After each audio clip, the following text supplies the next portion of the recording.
الکریم اما بعد فاعوذ باللہ من الشیطان الرجیم بسم اللہ الرحمن الرحیم رب اشرح لی صدری ویسر لی امری واحلل عقدۃ من لسانی یفقہوا قولی۔ السلام علیکم ورحمۃ اللہ وبرکاتہ۔ ناظرین، پروگرام دعا کیجئے کے ساتھ آپ کی خدمت میں حاضر ہیں۔ آج ہم انشاءاللہ بیماری سے شفا کی دعائیں آپ کے ساتھ شیئر کریں گے۔ صحت اور بیماری انسانی زندگی کے ساتھ ساتھ ہیں۔ انسان کی زندگی کے کوئی بھی 2 دن ایک جیسے نہیں ہوتے۔ آج اگر انسان خوش ہے تو کل اداس ہوگا، اگر آج وہ اپنے جسم میں قوت محسوس کر رہا ہے تو کل بیمار ہو سکتا ہے۔ انسان کے اوپر دن میں بھی کئی بار مختلف طرح کی کیفیات گزرتی ہیں۔ کبھی انسان روحانی طور پر، جذباتی طور پر بیمار ہوتا ہے اور کبھی انسان جسمانی طور پر بیمار ہو جاتا ہے۔ بیماری کی کیفیت صحت کی کیفیت سے مختلف ہوتی ہے اور ہر انسان اس کو محسوس کر سکتا ہے۔ ایسی صورت میں انسان کو دوا کے ساتھ ساتھ اللہ سبحانہ و تعالیٰ کی طرف رجوع کرنا چاہیے اور اپنے لیے خوب خوب دعائیں کرنی چاہیے۔ بعض اوقات بیمار خود اپنے لیے دعا نہیں کر سکتا تو بیمار کی عیادت کرنے والے اور بیمار کو دیکھنے والے، اس کے دوست، رشتہ دار، عزیز، اقربا اور ایون ہسپتال کا عملہ مریض کے لیے ایسی دعائیں پڑھ سکتا ہے جو اس کے لیے شفا یابی کا ذریعہ ہو سکتی ہیں۔ تو بات یہ ہے کہ انسان ہر حال میں اپنے رب کا محتاج ہے اور اسے اپنی ہر ضرورت کے لیے اپنے رب کی طرف رجوع کرنا چاہیے، اور خصوصاً قبولیت کے مواقع پر۔ رات کا پچھلا پہر اس کے لیے بہت مناسب ہے، جب اللہ سبحانہ وتعالی بندوں کو پکارتے ہیں کہ ہے کوئی جو مجھ سے دعا کرے تو میں اس کی دعا قبول کر لوں، ہے کوئی جو مجھ سے سوال کرے تو میں اس کو جواب دوں، ہے کوئی جو مجھ سے استغفار کرے تو میں اس کو بخش دوں۔ تو جب انسان بیمار ہو، اور خصوصاً اگر ایسی بیماری کا شکار ہو کہ جس میں بظاہر شفا کی کوئی امید نہ ہو، تو اسے اور بھی زیادہ خشوع و خضوع کے ساتھ اور ایسے اوقات میں اللہ تعالیٰ کی طرف رجوع کرنا چاہیے کہ جلد از جلد صحت یابی ہو سکے۔ اور اس سلسلے میں کبھی بھی انسان کو اللہ تعالیٰ سے مایوس نہیں ہونا چاہیے۔ پھر یہ بات یاد رہے کہ جب انسان دعا کرے تو اس سے پہلے اللہ سبحانہ وتعالیٰ کی تعریف کے کلمات کہنا نہ بھولے۔ تو آئیے آج ہم آپ کو دعا کرنے سے پہلے کچھ نئے کلمات بتائیں گے جو اللہ سبحانہ وتعالیٰ کی حمد و ثنا پر مبنی ہیں۔ ربنا لک الحمد ملء السماوات والارض وملء ما شئت من شیء بعد اہل الثناء والمجد احق ما قال العبد وكلنا لك عبد اللهم لا مانع لما اعطيت ولا معطي لما منعت ولا ينفع ذا الجد منك الجد۔ اے ہمارے رب، تمام تعریفیں تیرے ہی لیے ہیں جن سے آسمان اور زمین بھر جائیں، اور اس کے بعد جو تو چاہے وہ بھی اس سے بھر جائے۔ تو ہی تعریف اور بزرگی کے لائق ہے۔ بندے جو کہتے ہیں تو ان کا سب سے زیادہ حقدار تو ہے، اور ہم سب تیرے بندے ہیں۔ اے اللہ، جسے تو عطا کرنا چاہے اس سے کوئی روک نہیں سکتا، اور جسے تو نہ دینا چاہے اسے کوئی دے نہیں سکتا، اور کسی مرتبے والے کی بزرگی تیرے سامنے کوئی فائدہ نہیں دے سکتی۔ یعنی اللہ سبحانہ وتعالیٰ کے علاوہ کوئی بھی اور ایسا نہیں ہو سکتا جو انسان کی مشکل کو آسان کر سکے۔ تو آئیے اس کے ساتھ ہم دیکھتے ہیں کہ بیماری کے اسباب کیا ہوتے ہیں، بیماریاں کیوں آتی ہیں۔ سب سے پہلی بات تو یہ کہ بیماری اللہ کے اذن سے آتی ہے۔ جب تک اللہ سبحانہ وتعالیٰ کا اذن نہ ہو، انسان پر کوئی کسی قسم کی مشکل آ نہیں سکتی۔ قرآن مجید میں آتا ہے ما اصاب من مصیبت الا باذن اللہ، جو بھی مصیبت آتی ہے وہ اللہ کے اذن سے آتی ہے اور وہ تقدیر کا حصہ ہوتی ہے، اور اس میں اللہ سبحانہ وتعالیٰ کی حکمت اور مشیت کار فرما ہوتی ہے۔ اور وہ کیا ہو سکتی ہے؟ مثلاً اللہ تعالیٰ کسی بندے کے ساتھ بھلائی کا ارادہ کرتے ہیں، اس کے گناہ معاف کرنا چاہتے ہیں، اس کو کسی خاص چیز کی سمجھ دینا چاہتے ہیں، تو اسے تکلیف میں مبتلا کر دیتے ہیں. کیونکہ بعض اوقات انسان زندگی میں اتنا مصروف ہوتا ہے اپنے روزانہ کے روٹین کے کاموں میں کہ وہ ٹھہر کر، رک کر، خاموشی کے ساتھ وقفہ لیے بغیر کوئی ایسی بات سوچتا نہیں کہ جو اسے سوچنی چاہیے، جو اللہ تعالیٰ چاہتے ہیں کہ وہ سوچے. تو جب انسان بیمار ہو جاتا ہے تو ایک اور کنڈیشن میں آ جاتا ہے، وہ آرام کی کیفیت میں آ جاتا ہے. ایسی صورت میں انسان کو وہ باتیں بھی سوچنے کا موقع مل جاتا ہے جو عام طور پر وہ نہیں سوچتا. پھر اسی طرح ہمیں ہمارا دین یہ بھی بتاتا ہے کہ بعض اوقات انسان پر بیماری یا کوئی بھی تکلیف اس کے اپنے ہاتھوں کی کمائی سے آتی ہے، یعنی اس کا اپنا کوئی گناہ یا قصور ہوتا ہے جس کی بنا پر اسے وہ تکلیف پہنچتی ہے. قرآن مجید میں آتا ہے وَمَا أَصَابَكُم مِّن مُّصِيبَةٍ فَبِمَا كَسَبَتْ أَيْدِيكُمْ وَيَعْفُو عَن كَثِيرٍ، اور تمہیں جو بھی مصیبت پہنچی تو وہ اس وجہ سے ہے جو تمہارے ہاتھوں نے کمایا، اور وہ بہت سی چیزوں سے درگزر کر جاتا ہے. اسی طرح بعض اوقات انسان کی بیماریاں اس کے کسی گناہ کا نتیجہ ہوتی ہیں. عمر رضی اللہ عنہ نے جب عباس رضی اللہ عنہ سے بارش کی دعا کرنے کے لیے کہا تو انہوں نے کہا اے اللہ، بے شک مصیبتیں گناہوں کی وجہ سے ہی نازل ہوتی ہیں اور انہیں صرف توبہ ہٹا سکتی ہے. پھر اسی طرح ایک اور روایت میں آتا ہے رسول اللہ صلی اللہ علیہ وسلم نے فرمایا جب بھی کسی رگ یا آنکھ کو نقصان پہنچتا ہے تو وہ کسی نہ کسی گناہ کی وجہ سے ہوتا ہے، لیکن جو تکالیف اللہ تعالیٰ ویسے ہی ٹالتا رہتا ہے وہ کہیں زیادہ ہو جاتی ہیں. پھر اسی طرح بعض بیماریاں انسانوں کے اعلانیہ گناہوں کی وجہ سے بھی ہوتی ہیں، جیسے کہ ایک حدیث میں آتا ہے جب کسی قوم میں بدکاری عام ہو جاتی ہے اور وہ اعلانیہ اس کا ارتکاب کرتے ہیں تو ان میں طاعون اور ایسی مختلف بیماریاں پھیل جاتی ہیں جو کہ ان سے پہلے گزرے ہوئے لوگوں میں نہ تھی. ابو امامہ باہلی سے روایت ہے کہ نبی صلی اللہ علیہ وسلم نے فرمایا جس بندے کو بھی بیماری سے پچھاڑ دیا گیا ہو تو اللہ تعالیٰ اسے جب بیماری سے اٹھاتا ہے تو وہ پاک ہوتا ہے. تو یہ ایک حقیقت ہے کہ انسان کے گناہ اس کے لیے مشکلات کا سبب بنتے ہیں. امام ابن القیم الجوزیہ لکھتے ہیں، ان کی ایک مشہور کتاب ہے الداء والدواء، بیماریاں اور علاج، اس میں وہ کہتے ہیں کہ کوئی بھی گناہ ایسا نہیں کہ جس کے اثرات نہ ہوں. انسان سے چھوٹی یا بڑی جو بھی کوئی غلطی صادر ہوتی ہے اس کے نتیجے میں کچھ نہ کچھ اثرات اس کی زندگی پر ضرور پڑتے ہیں. ہاں اگر اللہ تعالیٰ معاف کر دے تو وہ اور بات ہے، ورنہ ہر گناہ کی ایک تاثیر ہوتی ہے، اور ان تاثیرات میں سے ایک چیز یہ ہے کہ انسان مختلف قسم کی بیماریوں میں مبتلا ہو جاتا ہے. اسی لیے ہم دیکھتے ہیں کہ جب انسان بیماری میں مبتلا ہوتا ہے تو اللہ تعالیٰ اس بیماری کو اس کے گناہوں کا کفارہ بنا دیتے ہیں. جیسے حدیث میں آتا ہے کہ جس مسلمان کو کانٹا چبھے یا اس سے زیادہ کوئی تکلیف پہنچتی ہے تو اللہ تعالیٰ اس کے ذریعے اس کے گناہوں کو اس طرح دور کر دیتا ہے جس طرح درخت سے اس کے پتے جھڑتے ہیں. تو اس سے ہمیں یہ پتہ چلتا ہے کہ بیماریوں کے آنے کے مختلف اسباب ہوتے ہیں. بیماری بہرحال جس بھی وجہ سے آئے، لیکن اصل چیز دیکھنے کی یہ ہے کہ مومن کا رویہ کیا ہے. مومن کو اگر کوئی کانٹا بھی چبھتا ہے تو وہ اس پر صبر کرتا ہے. اس لیے بیماری یا تکلیف کے آنے پر انسان کو اللہ سے راضی رہنا چاہیے، شکوہ نہیں کرنا چاہیے، کیونکہ جو اللہ سے راضی ہو جاتا ہے کسی آزمائش پر، اللہ تعالیٰ بھی اس سے راضی ہو جاتا ہے.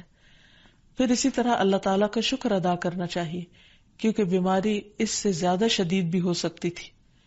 لہذا انسان کو اللہ تعالیٰ جس حال میں رکھے انسان اس پر شکر گزار رہے.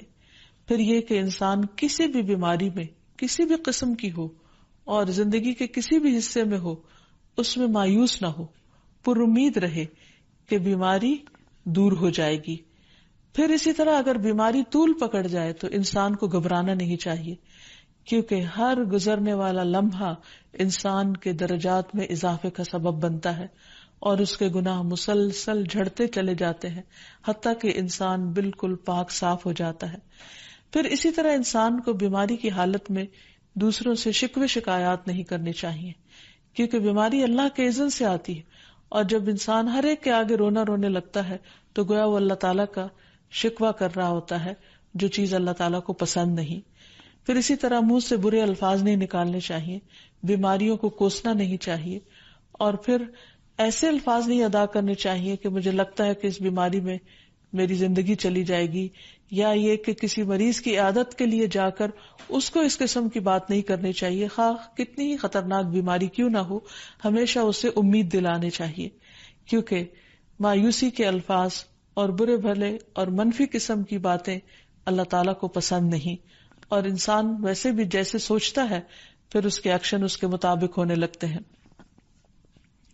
اب یہ ہے کہ انسان بیماری میں دوا ضرور کرے، کیونکہ حدیث میں آتا ہے کہ اللہ تعالیٰ نے کوئی بیماری ایسی نہیں اتاری جس کے لیے دوا نہ اتاری ہو۔ ہاں، جسے معلوم ہو اسے معلوم ہوتا ہے، اور جسے نہیں معلوم ہوتا اسے نہیں معلوم ہوتا۔ بعض اوقات اللہ تعالیٰ ڈاکٹر کے دل میں ڈال دیتا ہے اور اس کا علاج اس کو سمجھ میں آ جاتا ہے، اور بعض اوقات وہ بیماری لا علاج ہوتی ہے، حالانکہ اس کا علاج موجود ہوتا ہے مگر کسی کو بھی علاج سمجھ میں نہیں آتا۔ بہرحال نوعیت کچھ بھی ہو تو علاج ضرور کراتے رہنا چاہیے، اور کبھی مایوس نہیں ہونا چاہیے کہ اس بیماری کا علاج ہو نہیں سکتا، نہیں، ایک کے بعد ایک کوشش انسان کرتا رہے، اور جب اللہ کا اذن ہوگا بیماری دور ہو جائے گی۔ اور اس کے ساتھ ساتھ انسان یہ بھی یقین رکھے کہ شفا اللہ کے ہاتھ میں ہے، کسی ڈاکٹر کے ہاتھ میں نہیں، کسی انسان کے ہاتھ میں نہیں، کیونکہ جب تک اللہ کا اذن نہ ہو شفا نہیں ہو سکتی، خواہ کوئی کتنا بھی بڑا ڈاکٹر کیوں نہ ہو۔ اسی لیے نبی صلی اللہ علیہ وسلم کی دعاؤں کے آخر میں آتا ہے کہ لا شفا الا شفاؤک، کوئی شفا نہیں مگر تیری ہی شفا، یعنی جو اللہ سبحانہ وتعالی اپنے بندے کو شفا عطا کرے۔ پھر اسی طرح یہ ہے کہ حضرت ابراہیم علیہ السلام نے اللہ سبحانہ وتعالی کے بارے میں فرمایا تھا کہ وَإِذَا مَرِضْتُ فَهُوَ يَشْفِينِ، کہ جب میں بیمار ہوتا ہوں تو وہی مجھے شفا دیتا ہے، یعنی اللہ تعالیٰ ہی اس بیماری کو دور کرتا ہے۔ اسی طرح ایک اور روایت سے بھی پتہ چلتا ہے کہ شفا دراصل اللہ سبحانہ وتعالی کے ہاتھ میں ہے۔ حضرت عائشہ سے مروی ہے کہ رسول اللہ صلی اللہ علیہ وسلم دم کیا کرتے تھے اور یہ دعا پڑھتے تھے، امسح البأس رب الناس بیدک الشفاء لا یکشف الکرب الا انت، اے لوگوں کے رب تکلیف کو دور کر دے، تیرے ہی ہاتھ میں شفا ہے، تیرے سوا اس کو دور کرنے والا اور کوئی بھی نہیں۔ پھر اسی طرح انسان جب کسی بیمار کی عادت کے لیے جائے تو اس پر بھی دعا پڑھے اور اس کے لیے دعا کرے۔ رسول اللہ صلی اللہ علیہ وسلم نے فرمایا، جو مسلمان کسی ایسے بیمار کی عیادت کے لیے اس کے پاس آئے جس کی موت کا وقت قریب نہ آیا ہو اور 7 مرتبہ یہ پڑھے، اسأل اللہ العظیم رب العرش العظیم ان یشفی فلانا من وجعہ، میں اس عظمت والے اللہ سے سوال کرتا ہوں جو عرش عظیم کا رب ہے کہ فلاں کو اس کی تکلیف سے شفا عطا فرمائے، تو اللہ عز و جل اسے شفا عطا فرما دیتا ہے۔ اور پھر ہم دیکھتے ہیں کہ تمام انبیاء اپنی بیماریوں میں، تکلیفوں میں اللہ تعالیٰ کو پکارتے تھے، جیسا کہ ایوب علیہ السلام کی دعا قرآن مجید میں آتی ہے، وَأَيُّوبَ إِذْ نَادَى رَبَّهُ أَنِّي مَسَّنِيَ الضُّرُّ وَأَنْتَ أَرْحَمُ الرَّاحِمِينَ فَاسْتَجَبْنَا لَهُ فَكَشَفْنَا مَا بِهِ مِنْ ضُرٍّ وَآتَيْنَاهُ أَهْلَهُ وَمِثْلَهُمْ معهم رحمة من عندنا وذكرى للعابدين۔ اور ایوب جب اس نے اپنے رب کو پکارا کہ بے شک مجھے تکلیف پہنچی ہے اور تو رحم کرنے والوں میں سب سے زیادہ رحم کرنے والا ہے، تو ہم نے اس کی دعا قبول کر لی، پس اسے جو بھی تکلیف تھی اسے دور کر دیا، اور اسے اس کے گھر والے اور ان کے ساتھ ان کی مثل اور عطا کر دیے اپنے پاس سے رحمت کے لیے اور ان لوگوں کی یاد دہانی کے لیے جو عبادت کرنے والے ہیں۔ اسی طرح رسول اللہ صلی اللہ علیہ وسلم نے ایک اور موقع پر ایک صحابی عثمان بن ابی عاص الثقفی کو ایک دعا سکھائی۔ جب وہ نبی صلی اللہ علیہ وسلم کے پاس حاضر ہوئے، وہ کہتے ہیں مجھے اتنی تکلیف تھی کہ قریب تھا کہ وہ مجھے ہلاک کر دیتی، تو نبی صلی اللہ علیہ وسلم نے مجھے فرمایا اس درد کی جگہ پر اپنا دایاں ہاتھ رکھو اور 7 مرتبہ کہو بسم اللہ اعوذ بعزت اللہ وقدرتہ من شر ما اجد واحاذر. اللہ کے نام کے ساتھ میں پناہ مانگتا ہوں اللہ کی عزت کی اور اس کی قدرت کی اس شر سے جو میں محسوس کرتا ہوں، یعنی اس تکلیف سے بچنے کے لیے جو مجھے محسوس ہو رہی ہے اور جس سے میں خوف محسوس کرتا ہوں. عثمان کہتے ہیں کہ جب میں نے یہ پڑھا تو اللہ سبحانہ وتعالی نے مجھے شفا عطا کر دی. پھر اسی طرح ہر بیماری سے شفا کی دعا نبی صلی اللہ علیہ وسلم نے سکھائی. عبداللہ بن عباس سے مروی ہے کہ نبی اکرم صلی اللہ علیہ وسلم نے فرمایا، جب کوئی شخص کسی ایسے مریض کی عیادت کرے جس کی موت کا وقت ابھی قریب نہ آیا ہو اور اس کے پاس 7 مرتبہ یہ دعا پڑھے، اسأل اللہ العظیم رب العرش العظیم ان یشفیک، میں عظمت والے اللہ جو عرش عظیم کا رب ہے اس سے دعا کرتا ہوں کہ وہ تمہیں شفا عطا کرے، تو اللہ تعالیٰ اسے اس مرض سے شفا عطا کر دے گا. پھر اسی طرح نبی صلی اللہ علیہ وسلم اگر کسی کو کوئی پھوڑا بنسی ہوتی تو اپنے لعاب دہن کے ساتھ زمین کی مٹی تھوڑی سی لے کر اس درد تکلیف والی جگہ پر لگاتے تو اس سے بھی شفا ہوتی. حضرت عائشہ کہتی ہیں کہ جب کسی انسان کے عضو میں کوئی تکلیف ہوتی، پھوڑا یا زخم ہوتا، تو نبی صلی اللہ علیہ وسلم اپنی انگلی اس طرح رکھتے، اور سفیان جو راوی ہیں انہوں نے اپنی شہادت کی انگلی زمین پر رکھی، پھر اسے اٹھا کر فرمایا بسم اللہ تربت اردنا بریقت بعدنا لیشفى به سقیمنا باذن ربنا. اللہ کے نام کے ساتھ ہماری زمین کی مٹی ہمارے رب کے حکم سے ہم میں سے بعض کے تھوک کے ساتھ ہمارے بیمار کو شفا دی جائے.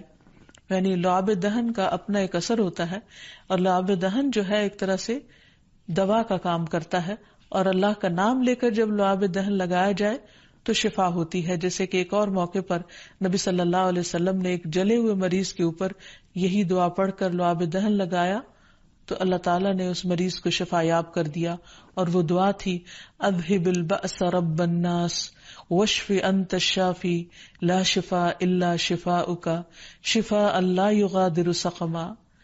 پھر اسی طرح ایک موقع پر ایک قبیلے کے سردار کو جب بچھو نے کاٹ لیا اور اس کے جسم میں زہر پھیل گیا تو ایک صحابی نے سورۃ الفاتحہ پڑھ کر اس پر دم کیا تو اس سے اس کو شفا ہو گئی. اور یہ بات جب نبی صلی اللہ علیہ وسلم کو بتائی گئی تو آپ اس پر خوش ہوئے. اور سورۃ فاتحہ سب لوگوں کو آتی ہے، اسی لیے اس کا نام سورۃ الشفا بھی ہے، کیونکہ یہ بیماری میں بطور علاج پڑھی جاتی ہے مریض پر. مریض خود بھی پڑھ سکتا ہے اور اس کے اٹینڈنٹس بھی اس پر پڑھ سکتے ہیں. حضرت علی رضی اللہ تعالیٰ عنہ کہتے ہیں کہ نبی صلی اللہ علیہ وسلم کو بچھو نے ڈس لیا اور آپ نماز پڑھ رہے تھے. جب آپ نماز سے فارغ ہوئے تو آپ نے فرمایا اللہ تعالیٰ بچھو پر لعنت کرے، یہ نہ نمازی کو چھوڑتا ہے نہ کسی اور کو. پھر آپ نے پانی اور نمک منگوایا، آپ اس پر ملتے جا رہے تھے اور یہ صورتیں پڑھ رہے تھے قل یا ایھا الکافرون وقل اعوذ برب الفلق اور قل اعوذ برب الناس. تو یہ بھی ایسے مواقع پر پڑھی جا سکتی ہیں. پھر اسی طرح یہ ہے کہ اگر کسی بھی دوا یا دعا سے مریض صحت یاب نہ ہو رہا ہو، اس کی تکلیف کم نہ ہو رہی ہو، تو بھی موت نہیں مانگنی چاہیے، کیونکہ مومن کے لیے زندگی ایک بہت بڑی نعمت ہے. وہ جس بھی حال میں گزرے، بہرحال وہ اسے آخرت کمانے کا ذریعہ بنا سکتا ہے. یعنی اگر وہ تکلیف میں اس کی زندگی گزر رہی ہے اور اس پر وہ صبر کر رہا ہے اور اللہ کو یاد کر رہا ہے تو اس کے بے پناہ درجات بلند ہونے کا ذریعہ ہے. یعنی یہ بیماری اس کے لیے بلندی درجات کا ذریعہ بن جاتی ہے. اس لیے کبھی بھی موت نہیں مانگنی چاہیے. ہاں اگر تکلیف حد سے بڑھ جائے تو انسان یہ دعا مانگ سکتا ہے اللہم احینی ما کانت الحیات خیرا لی وتوفنی اذا کانت الوفات خیرا لی. اے اللہ جب تک میرے لیے زندگی بہتر ہو مجھے زندہ رکھ، اور جب میرے لیے وفات بہتر ہو